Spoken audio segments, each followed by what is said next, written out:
Shri TJ. Vinod. Sir, പെരിയാറിൽ മത്സ്യക്കുരുതിയുടെ പ്രധാന കാരണം PCB പറഞ്ഞ ഡിസോൾവ് ഓക്സിജന്റെ ഏറ്റക്കുറച്ചിലല്ല, വ്യവസായ മാലിന്യമാണെന്ന് ഇപ്പോൾ കണ്ടെത്തിയിട്ടുണ്ട്. വെള്ളത്തിൻ്റെയും മത്സ്യത്തിൻ്റെയും ചെളിയുടെയും സാമ്പിളുകൾ പരിശോധിച്ചതിൽ കുഫോസ്, ഖനലോഹങ്ങളുടെയും വിഷപദാർത്ഥങ്ങളുടെയും സാന്നിധ്യം കണ്ടെത്തിയിരിക്കുകയാണ്. സർ,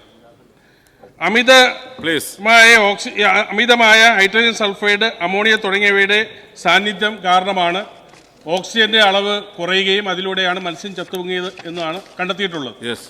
സർ, ഇതിന് കാരണക്കാരായ വ്യവസായ സ്ഥാപനങ്ങൾക്കെതിരെ ശക്തമായ നടപടി സ്വീകരിക്കുമോ? ചെളിയിൽ അടിഞ്ഞുകൂടിയിട്ടുള്ള രാസമാലിന്യം നീക്കം ചെയ്യാനുള്ള നടപടി സ്വീകരിക്കുമോ? ഈ കർഷകർക്ക് അടിയന്തരമായി, മത്സ്യ കർഷകർക്ക് അടിയന്തരമായ സഹായം എത്തിക്കാൻ ഗവൺമെന്റ് തയ്യാറാകുമോ? സാർ, ഈ പറഞ്ഞ പ്രശ്നം നേരത്തെ ബഹുമാനപ്പെട്ട മുഖ്യമന്ത്രിയും വകുപ്പിന് വേണ്ടി ഞാനിവിടെ മറുപടി പറഞ്ഞതാണ്. സാർ, ഇത് ഫിഷറീസ് വകുപ്പിന്റെ മാത്രം കൺട്രോളിൽ വരുന്ന പ്രശ്നമല്ല, ഇറിഗേഷൻ വ്യവസായ വകുപ്പോടെ ചേർന്നാണ്. ഈ വന്ന റിപ്പോർട്ടുകളെല്ലാം ഗവൺമെന്റ് പരിശോധിക്കുന്നുണ്ട്. മത്സ്യത്തൊഴിലാളിക്ക് 13 കോടിയോളം രൂപയുടെ നഷ്ടം സംഭവിച്ചിട്ടുണ്ട്. ആ നഷ്ടം കൊടുക്കുന്നതിന് വേണ്ടിയുള്ള നടപടി സ്വീകരിക്കുമെന്ന് നിയമസഭയിൽ തന്നെ ഞങ്ങൾ പറഞ്ഞിട്ടുണ്ട്. സാമ്പത്തികമായ പരിമിതികൾക്കുള്ളിൽ നിന്നുകൊണ്ട് ഏറ്റവും വേഗം അത്തരം കാര്യങ്ങൾ ചെയ്യുന്നതിന് വേണ്ടിയുള്ള പരിശ്രമം നടത്തുമെന്ന കാര്യമാണ് പറയുന്നത്.